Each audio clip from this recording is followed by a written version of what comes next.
Jadi kita mengadakan haul, peringatan, penghormatan kepada kiai, kepada penerusnya Kanjeng Nabi Muhammad sallallahu alaihi wasallam. Ini setelah sudah jelas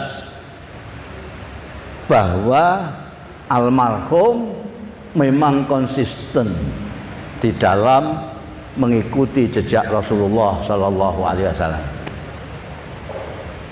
Istiqomah di dalam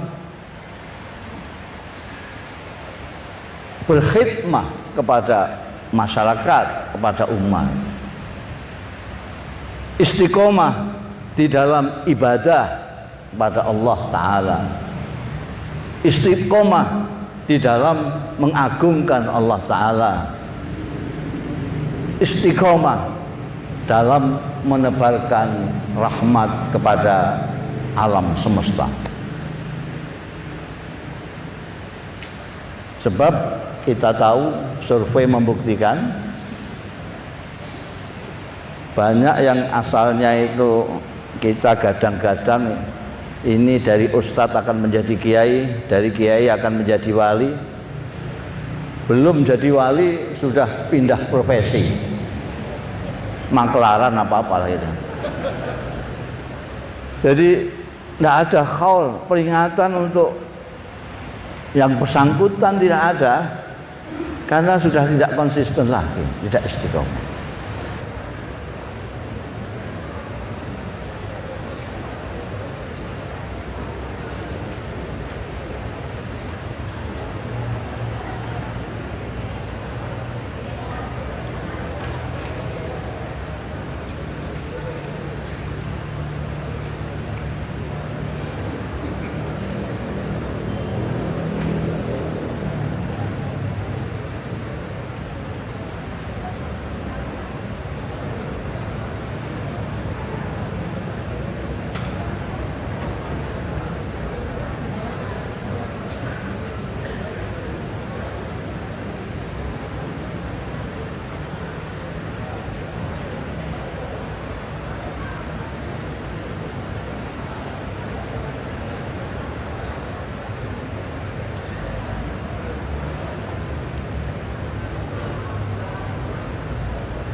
Bismillahirrahmanirrahim. Assalamualaikum warahmatullahi wabarakatuh. Innal hamdalillah nahmaduhu wa nasta'inuhu wa nastaghfiruh wa na'udzu billahi min shururi anfusina wa min sayyiati a'malina. Man yahdihillahu fala mudilla lahu wa man yudlil fala hadiya lahu. Asyhadu an la ilaha illallah wahdahu la syarika lahu وأشهد أن سيدنا محمدا عبده ورسوله. اللهم صل وسلم على سيدنا محمد وعلى آله وصحبه أجمعين. اللهم بارك.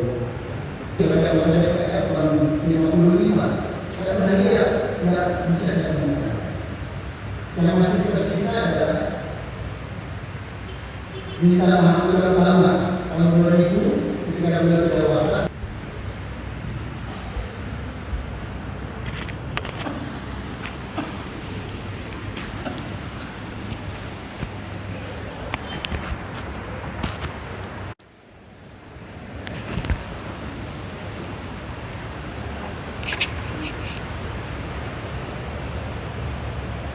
Assalamualaikum warahmatullahi wabarakatuh.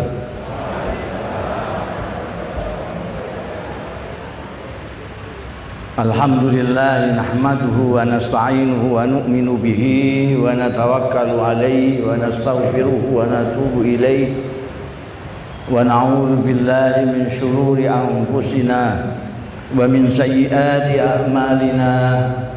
Man yahdihillahu fala mudilla lahu wa man yudlil fala hadiya lahu. Wa asyhadu an la ilaha illallah wahdahu la syarika lahu wa asyhadu anna Muhammadan abduhu wa rasuluh. Allahumma fassalli wa sallim wa barik wa tarahham wa tahannan ala abdika wa rasulika sayyidina wa maulana Muhammadin wa ala alihi wa ashabihi wa man tabi'ahu dah, amma ba'd. Hadaratil masyayikh wal asatidzah al-aizza dimaizukum, para sesepuh pinesepuh, khususnya Ibu Sinta Nuri Abdurrahman, Ibu Wiwi Maftuh Basuni, yang terhormat dan yang saya hormati Bapak Saiful Mujab Kakanwil, Kementerian Agama DKI, dan segenap pejabat yang hadir pada malam hari ini, khususnya keluarga besar dari Al-Maghfurlah wal Marhum Kiai Haji Musleh, ibu-ibu, bapak-bapak, khususnya para tamu undangan sekalian yang terhormat. Pertama-tama perkenankanlah saya memanjatkan puji syukur kehadirat Allah Ta'ala yang telah mentakdirkan saya pada malam hari ini bisa ikut hadir memperingati haul hari wafatnya Kiai Haji Musleh. Mudah-mudahan perjumpaan kita pada malam hari ini mendapat ridho dari Allah Ta'ala, barokah, manfaat fid dini wa dunya wal akhirah. Hadirin hadirat yang terhormat, pada waktu haul Kiai Musleh di Purwokerto, saya menanyakan dan saya jawab sendiri karena tidak ada yang jawab. Saya tanyakan mengapa Nabi besar Muhammad sallallahu alaihi wasallam diperingati hari lahirnya, tapi penerusnya seperti Kiai Musleh ini kok tidak diperingati hari lahirnya, tapi hari wafatnya.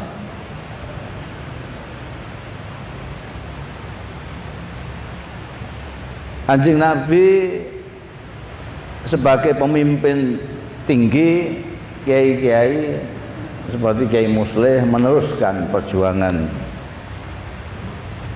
Kanjeng Nabi diperingati hari lahirnya, Maulid Nabi. Kiai Musleh diperingati hari wafatnya. Apa Pak Imam Parikesit ini tidak tahu hari lahirnya Kiai Musleh?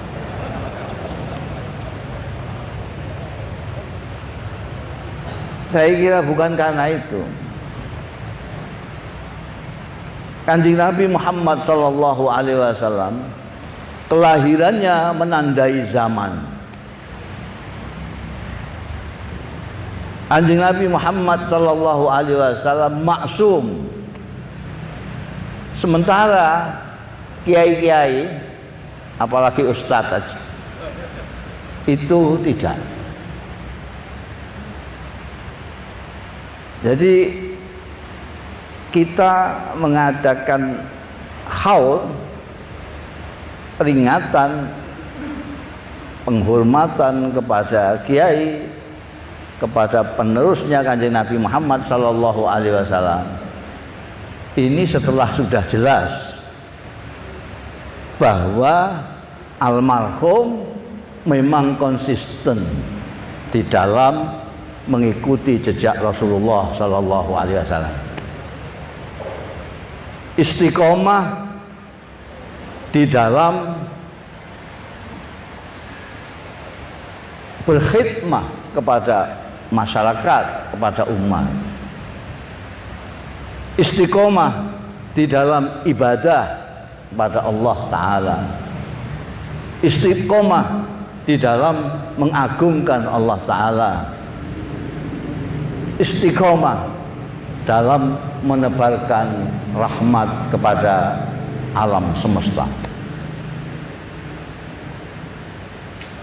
Sebab kita tahu, survei membuktikan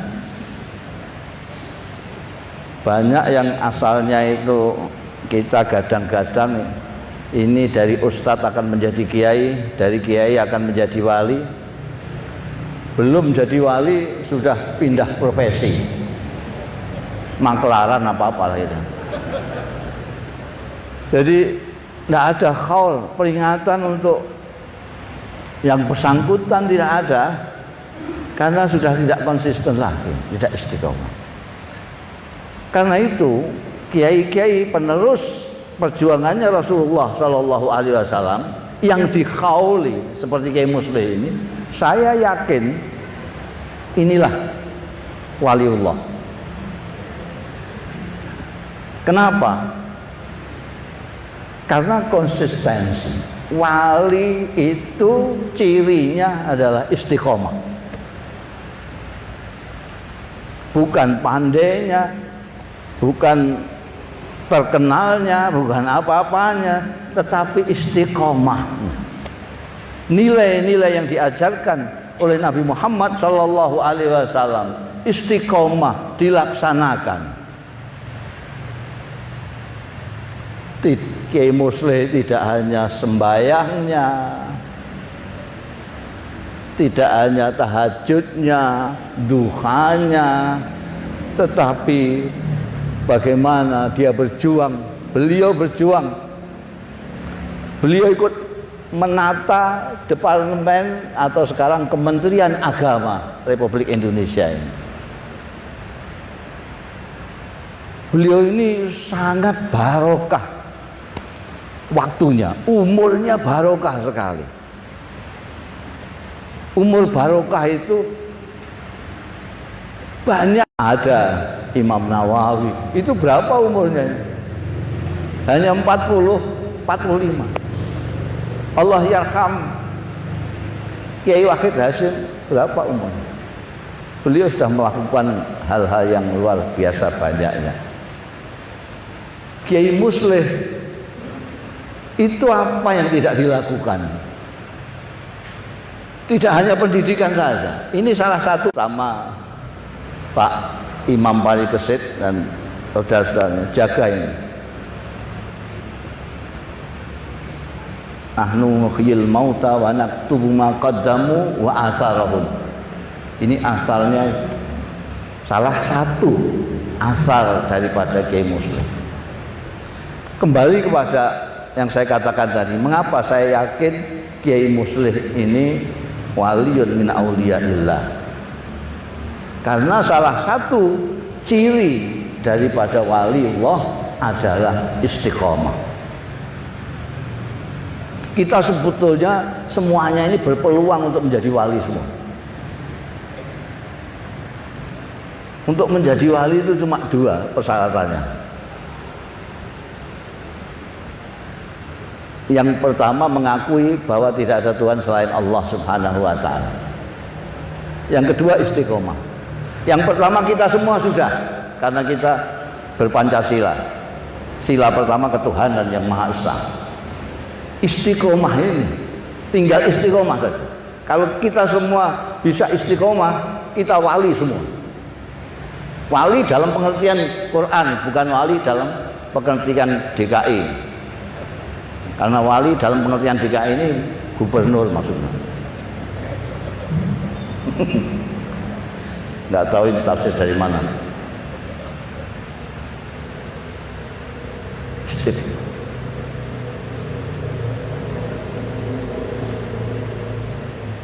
Ciri-ciri dari wali itu dia tidak mempunyai rasa takut dan tidak punya rasa susah. Saya kenal pribadi alhamdulillah dengan Kiai Muslih. Saya dikenalkan oleh saudara saya Abdurrahman Wahid, saudara saya Fahmi Saifuddin, Allah yarhamhumah, Allah yarhamhum.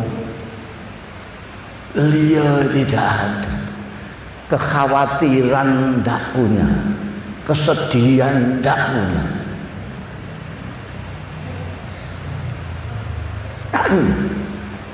Sementara kita ini khawatir terus, susah terus.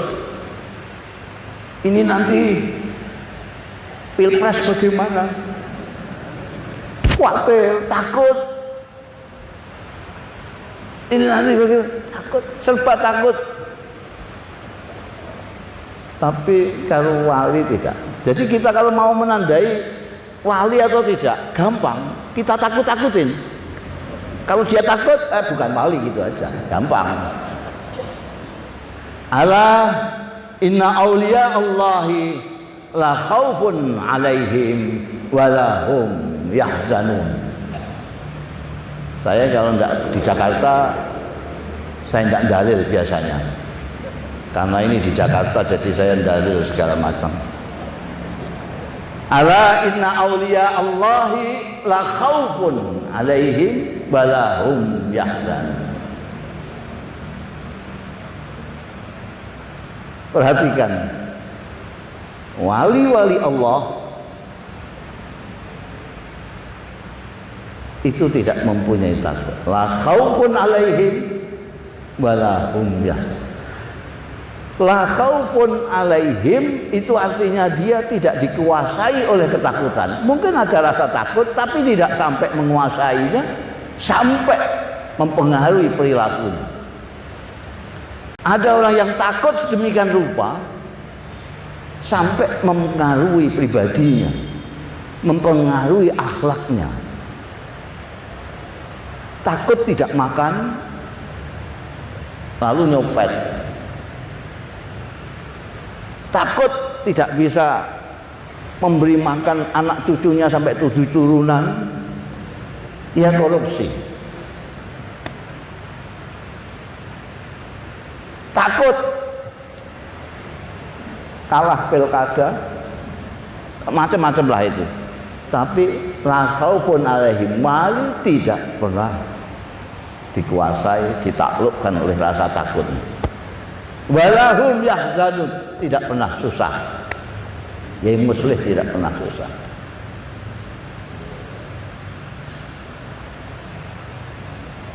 Nah, zaman yang seperti ini perlu sekali kita itu mempunyai seperti itu. Tidak takut, tidak susah. Kita syaratnya 2, kita tinggal 1 tok. Syaratnya 2, tinggal 1. 1 itu adalah istiqomah. Kita mengakui tidak ada Tuhan selain Allah dan kita istiqomah sebagai hamba Allah Ta'ala. Kita akan menjadi wali. Inna awliya, awliya itu jamaknya wali. Wali itu kalau tafsir-tafsir konvensional biasa diartikan kekasih atau penolong. Jadi kalau aulia Allah itu kekasih Allah, penolong Allah. Atau dibalik, orang yang ditolong Allah. Saya mempunyai makna orisinil dari saya. Jadi ini akan saya patenkan. Karena saya kira belum ada yang memaknai seperti saya. Wali yang jamaknya aulia, saya artikan dalam bahasa Jawa itu bolo. Bolo. Mungkin bahasa Indonesia sekutu. Bolo itu lawannya musuh. Kalau Anda sekalian mukmin, saya mukmin, Anda bolo saya. Wal mu'minuna wal mu'minut ba'duhum awliya'u ba'din. Kalau kita walinya Allah, artinya kita bolone Gusti Allah Ta'ala. Karena bolonya Gusti Allah, maka la khaufun alaihim wa lahum yahzanun. Tidak merasa takut siapa-siapa. Wong bolonya bupati gitu saja sudah luar biasa, apalagi bolone Gusti Allah. Saya memaknai bolo ini karena ada hadis yang menyatakan barang siapa berani-berani dengan waliku, maka aku akan mengumumkan perang kepadanya. Jadi ini idiom perang. Wali itu idiom. Ala inna awliya Allahi la khaufun alaihim wa lahum yahzanun. Meskipun syaratnya cuma 2 dan kita sudah punya 1, mengapa kita sulit meniru Kiai Muslim? Karena itu yang 1 ini istiqomah. Istiqomah itu konsisten.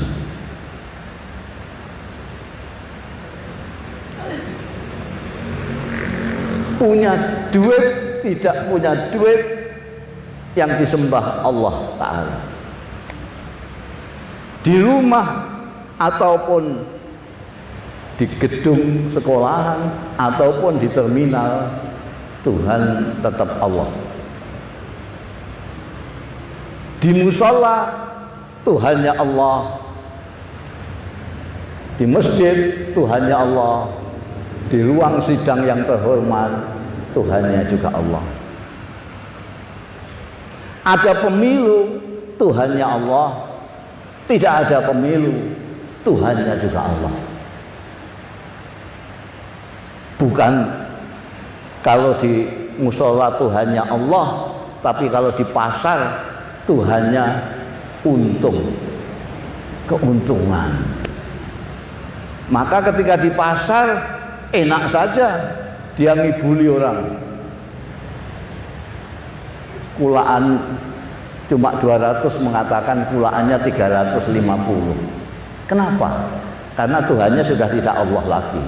Tuhannya adalah Bati dalam bahasa Jawanya.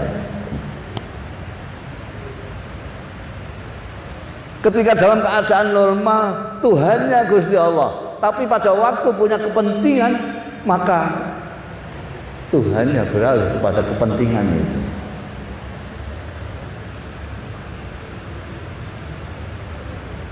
Ketika tidak ada pemilu, tidak ada apa-apa.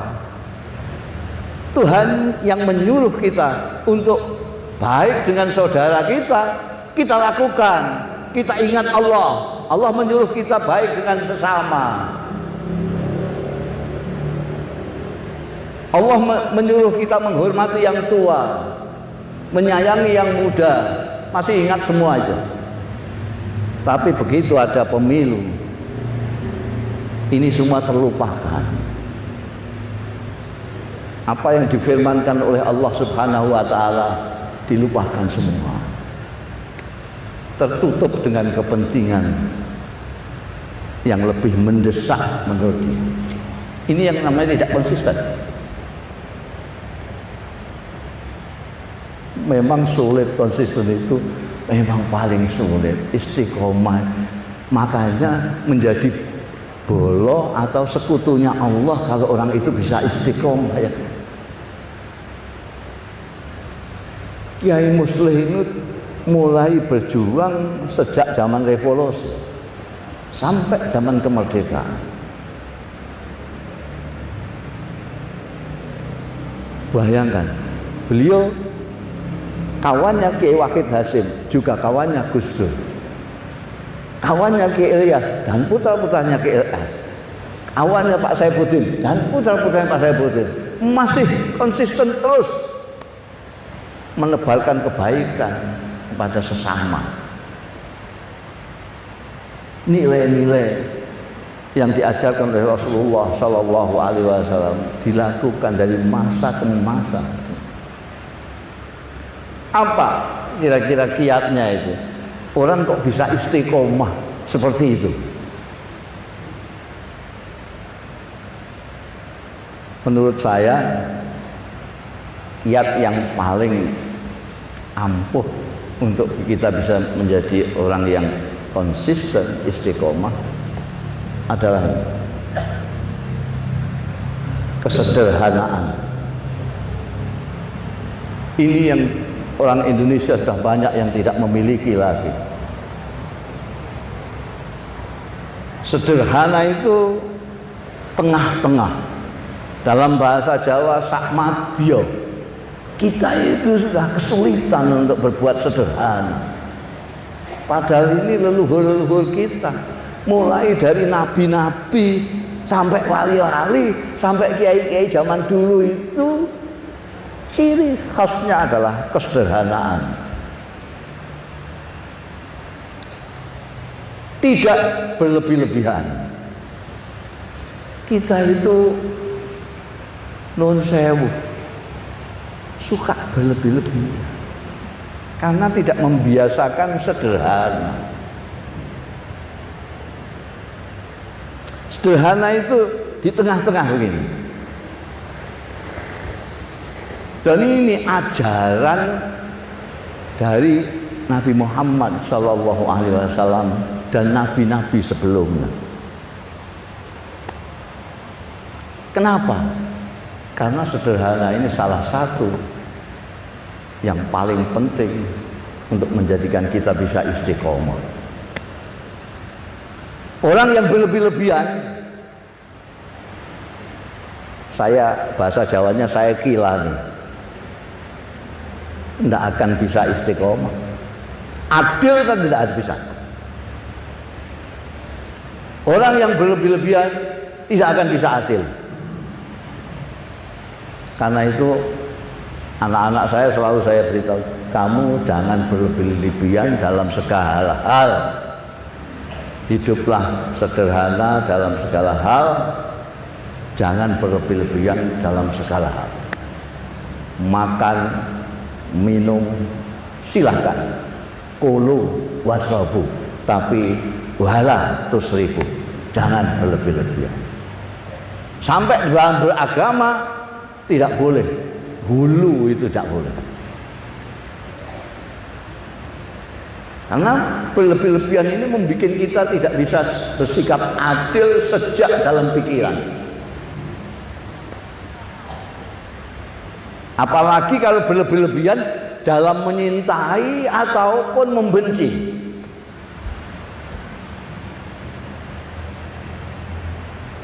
Orang yang menyintai kekasihnya, sampean omongin, sampean tausiai, sampean mau idzah hasanai, tidak akan didengarkan. Apalagi sampean ejek, tambah enggak. Masa begitu kamu cinta itu bagaimana? Hidungnya pesek gitu kok. Dia pasti akan menjawab, kamu itu tidak tahu, pesek itu bermacam-macam.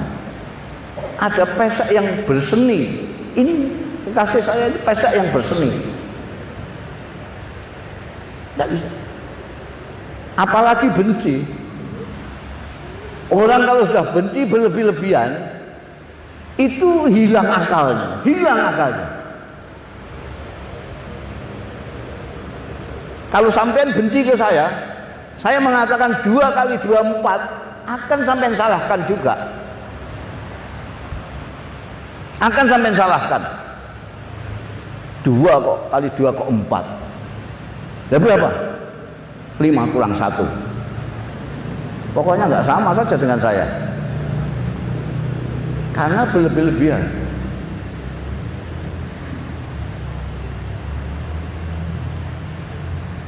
Menyintai berlebih-lebihan, benci berlebih-lebihan.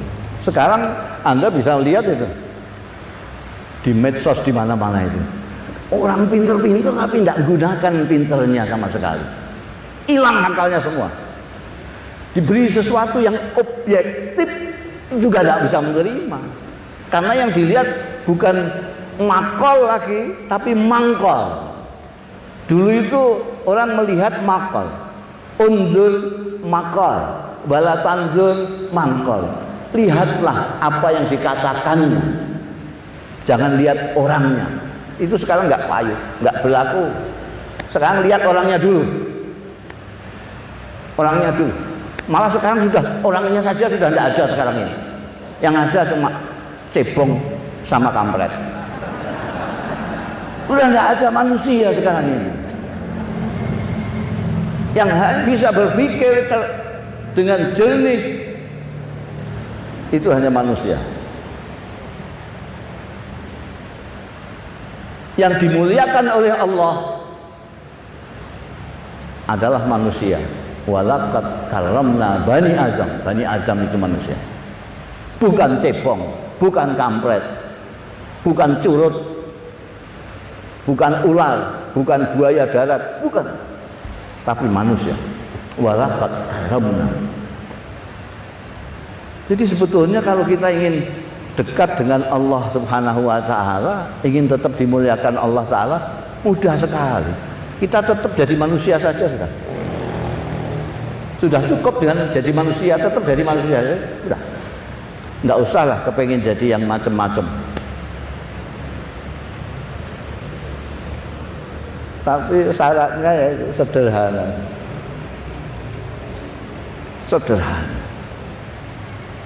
Kalau kita sederhana, berpikir kita jadi jernih, tengah-tengahan. Bisa pikiran kita bisa jernih.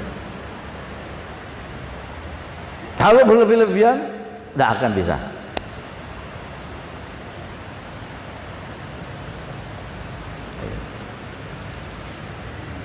Para hadirin sekalian yang terhormat,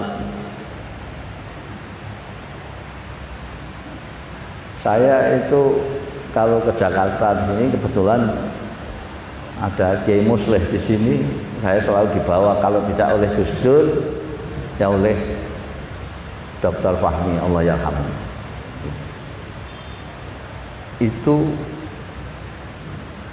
hanya melihat saja saya sudah mendapat ilmu banyak dari kesederhanaannya, dari sikapnya kepada anak-anak muda, sikapnya kepada orang yang lebih tua. Itu luar biasa. Kesederhanaannya itu yang luar biasa. Jadi kalau orang ketemu Kiai Musleh nggak akan tahu kalau beliau ini seorang pejuang, seorang kiai besar, seorang pendidik. Jangan bisa melihat. Wah, ini terlalu gagah. Putranya ini Imam Parikesit terlalu gagah. Beliau enggak, sederhana.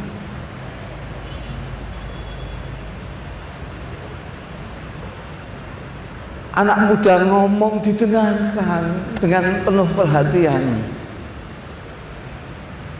Orang nggak begitu pintar ngomong dengan beliau, beliau sudah tahu apa yang diomongkan, didengarkan. Sekarang ini orang yang memanusiakan manusia seperti itu sudah jarang. Mempertahankan kemanusiaannya saja sudah jarang, apalagi memanusiakan manusia. Beliau ini memanusia, tidak pandang bulu. Asal dia manusia, dimuliakan karena Allah memuliakan manusia. Silahkan Anda tanya kepada mereka yang mengalami berjumpa dengan almarhum. Saya itu, saya di sini itu dibawa, kalau tidak dibawa Gus Dur sama Dr. Fahmi, itu kan nggak ada yang tahu saya ini siapa ya. Saya terkenal kan baru-baru saja. Dulu itu dandanan. Itu Kiai Musleh sama, dia memperhatikan omongan saya dan mendengar omongannya Gus Dur itu sama. Saya lalu membayangkan, jadi ini tokoh kiai, kalau ingin tahu tokoh kiai penerusnya Kanjeng Nabi, kalau kita melihat perilakunya, kita akan membayangkan kalau kiainya saja kayak begini, kayak apa Kanjeng Nabi itu. Kalau kita ingin melihat orang baik, kita naikkan ke atas. Ini kok ada orang kok baiknya begini, lalu Nabi Muhammad itu kayak apa? Padahal ini cuma setetes dari samudra Nabi itu. Ini sudah begini.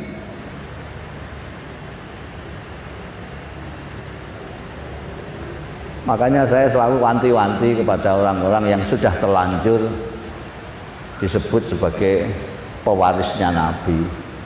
Mohon maaf ini. Saya selalu wanti-wanti, mbok tolong orang-orang awam itu dikasihani.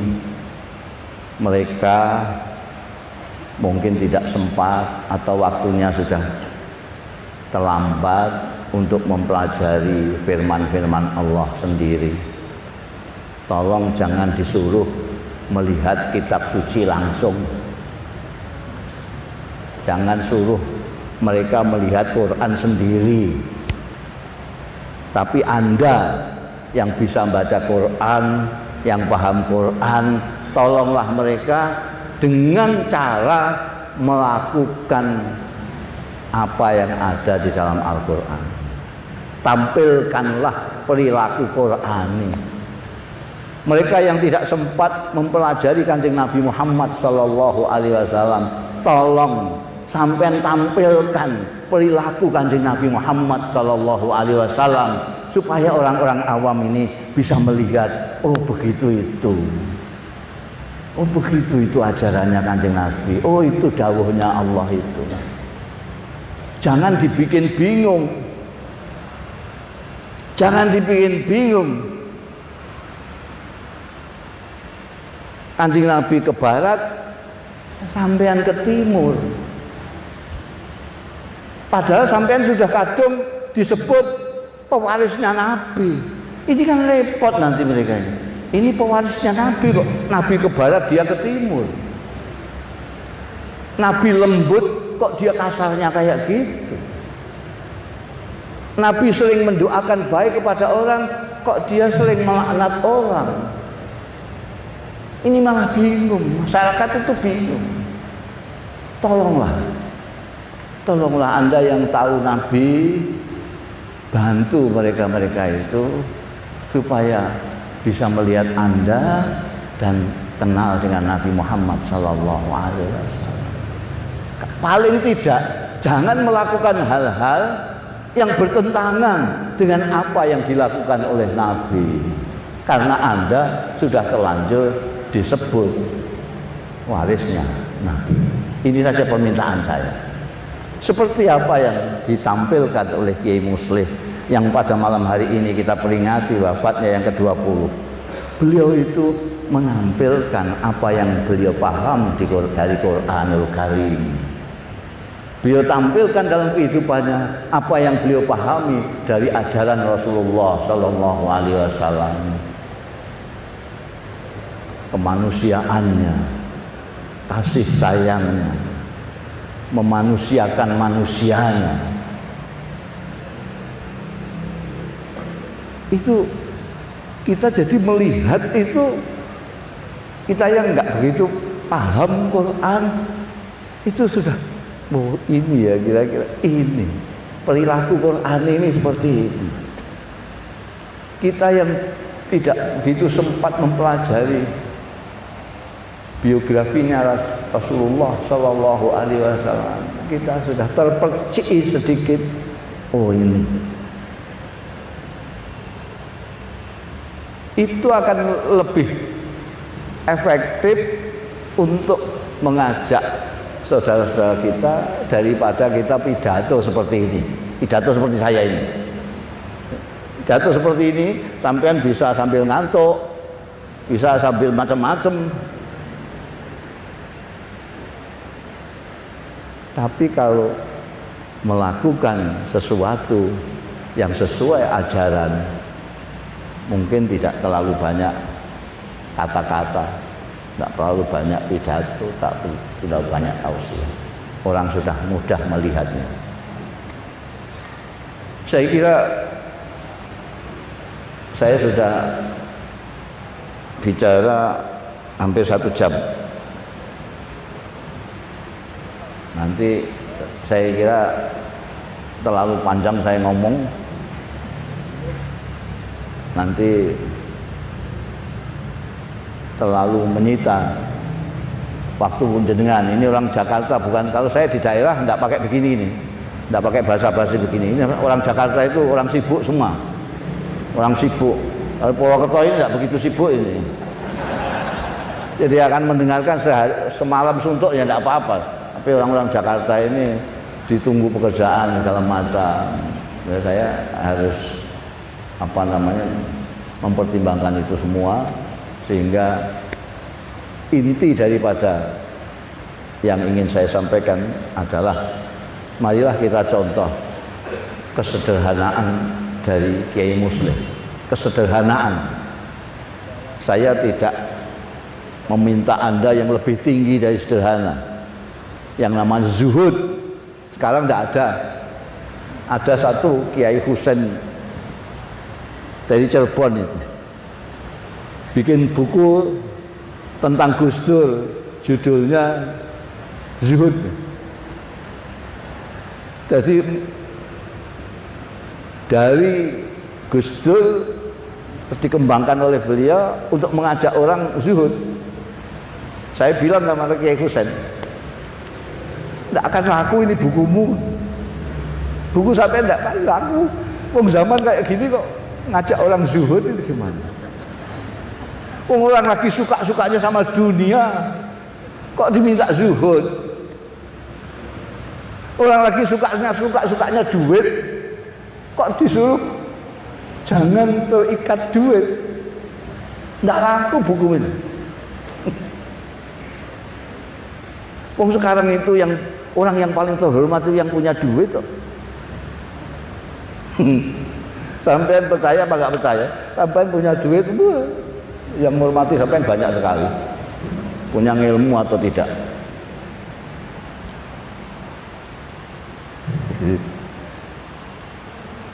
Sederhana sajalah, tidak usah zuhud.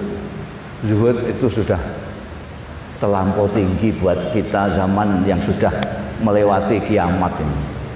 Konon kiamat 2012 lah, ini sudah 2019, tidak kelewatan makhluk yang. Jadi sederhana saja, kayak Kiai Muslim. Kesederhanaan Kiai Muslim itu yang membuat beliau tetap awet muda, membuat beliau itu bisa melakukan sesuatu yang tetap objektif, keadaan kayak apapun tetap istiqomah. Ini saja inti dari yang ini. Saya sudah gembolkan ini sejak hal pertama Gus Dur. Saya masih ingat. Saya ngajak orang-orang untuk melakukan gerakan sederhana. Pada waktu itu semuanya menyambut, setuju, semuanya ikut. Ternyata habis upacara hal sudah.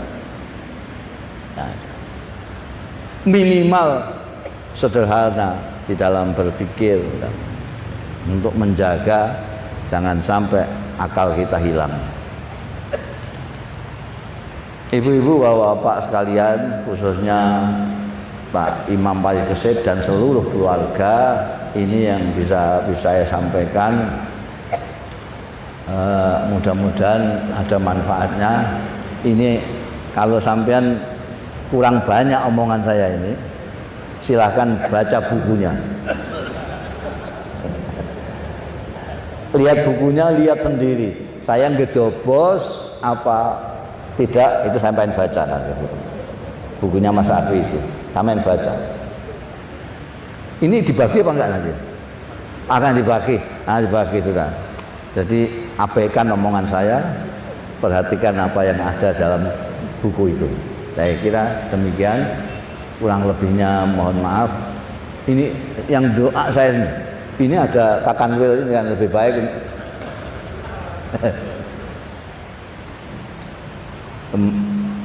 Mari kita berdoa. Apa enaknya doa, apa enaknya? Saya itu orang yang tidak biasa memutuskan sendiri, selalu rembukan sama orang. Saya kalau mau ngimami juga saya bilang sama makmum, baiknya ini ayat suratnya panjang apa pendek. Sabihis sama hal ataka apa kulhu sama inna atau inna. Suara terbanyak itu yang akan saya pakai. Jadi pakai voting saya kalau mau jamaah itu. Sekarang juga gitu. Enaknya doa apa?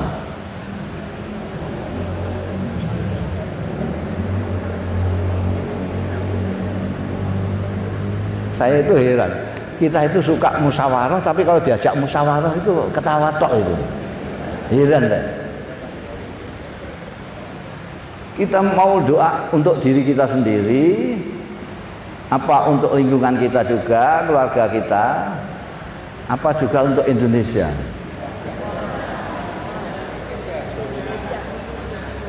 Kalau untuk semuanya itu supaya pendek, ya untuk Indonesia saja. Ya kan? Karena kita semua orang Indonesia. Jadi Indonesia baik, berarti kita baik. Kalau kita doakan diri kita, saudara kita, keluarga kita, bangsa kita, kadoan. Lama-lama dongannya. Kalau Indonesia dan bangsa Indonesia kena semua. Gimana, setuju? Nah ini itu saya itu gitu. Jadi kalau setuju, mari kita doa untuk Indonesia. Maunya supaya Indonesia kayak apa? Enggak. Kadang-kadang baiknya Indonesia itu kita bermacam-macam itu. Menurut saya Indonesia yang baik itu kalau kepala negaranya noyo. Kalau sini, kalau saya sih Suto. Piye enaknya, enaknya.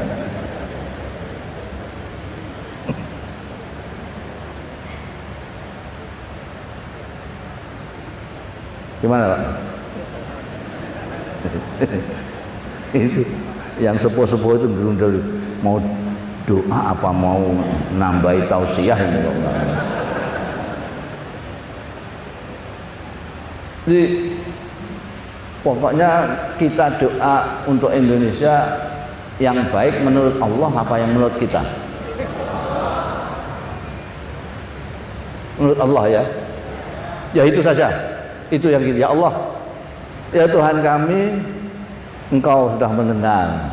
Bahkan sebelum kami ucapkan, Engkau sudah tahu apa yang kami minta. Kami minta Indonesia dan bangsa Indonesia Engkau lindungi, Engkau kembalikan rahmat-Mu kepada Indonesia dan bangsa Indonesia. Kembalikanlah akal sehat kepada kami, kepada bangsa kami, kepada masyarakat kami, rakyat kami, pemimpin-pemimpin kami. Berikanlah pencerahan kepada kalbu dan akal pikiran pemimpin-pemimpin kami agar tahu mana yang manfaat kepada umat, kepada masyarakat, kepada rakyat, dan mana yang madarat dan tidak berguna bagi masyarakat, umat, dan rakyat Indonesia.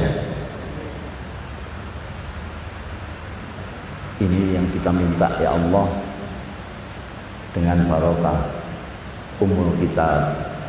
Al-Fatihah.